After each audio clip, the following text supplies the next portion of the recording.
महाराष्ट्र में मंत्रियों के हवाई सफर पर लगा ब्रेक।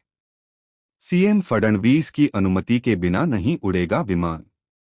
प्रधानमंत्री नरेंद्र मोदी की ओर से देश के आर्थिक हितों को सुरक्षित रखने के लिए की गई बचत की अपील का महाराष्ट्र में जमीनी स्तर पर क्रियान्वयन शुरू हो गया है। मुख्यमंत्री देवेंद्र फडणवीस ने एक बड़ा फैसला लेते हुए मंत्रियों के हवाई दौरों पर अंकुश लगा दिया है।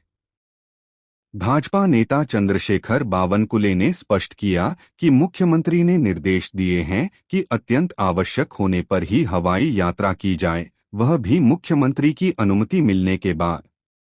बावनकुले ने स्वयं का उदाहरण देते हुए कहा कि वे साल में केवल कुछ ही बार हवाई यात्रा करते हैं और अब ज्यादातर आधिकारिक समस्याओं का समाधान ऑनलाइन बैठकों के माध्यम से ही निकाल रहे हैं। मुख्यमंत्री देवेंद्र फडणवीस के इन निर्देशों का असर विभिन्न विभागों में दिखने लगा है। मत्स्य विकास एवं बंदरगाह विभाग के मंत्री नितेश राणे ने अपने विभाग के अधिकारियों को कड़े आदेश जारी किए हैं।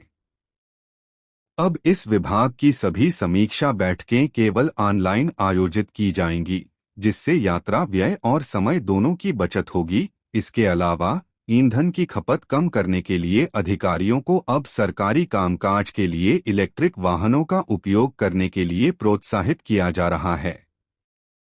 डॉलर भंडार को बचाने की कवायदिन कड़े नियमों के पीछे का मुख्य कारण भारत के विदेशी मुद्रा भंडार पर बढ़ता दबाव है। जब भी देश तेल, गैस, उर्वरक या सोने का आयात करता है तो उसका भुगतान डॉलर में करना पड़ता है। वैश्विक संकट और अंतर्राष्ट्रीय बाजार में बढ़ती कीमतों के कारण भारत को अधिक डॉलर खर्च करने पड़ रहे हैं। प्रधानमंत्री की अपील और राज्य सरकार की यह सक्रियता सीधे तौर पर डॉलर की बचत करने और भारतीय अर्थव्यवस्था को स्थिरता प्रदान करने की एक बड़ी कोशिश है। सरकारी कार्यप्रणाली में बदलाव। राज्य सरकार का मानना है कि यदि मंत्री और उच्च अधिकारी स्वयं मितव्ययिता का उदाहरण पेश करेंगे तो जनता भी इसका अनुसरण करेगी। चंद्रशेखर बावनकुले ने कहा कि जिला कलेक्टरों और अन्य अधिकारियों के साथ ऑनलाइन संवाद स्थापित करने से प्रशासनिक खर्च में भारी कमी आएगी। यह कदम केवल तात्कालिक नहीं है, बल्कि भविष्य के आर्थिक झटकों से बचने के लिए एक एहतियाती उपाय के रूप में देखा जा रहा है। जनता से भी सहयोग की उम्मीद। सरकार ने स्पष्ट किया है कि केवल सरकारी स्तर पर कटौती पर्याप्त नहीं है।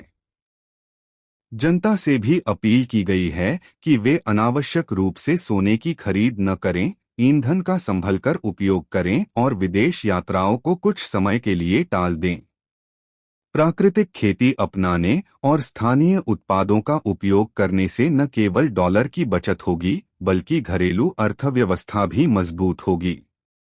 महाराष्ट्र सरकार के ये कदम दर्शाते हैं कि राज्य नेतृत्व राष्ट्रीय आर्थिक चुनौतियों का सामना करने के लिए पूरी तरह प्रतिबद्ध है।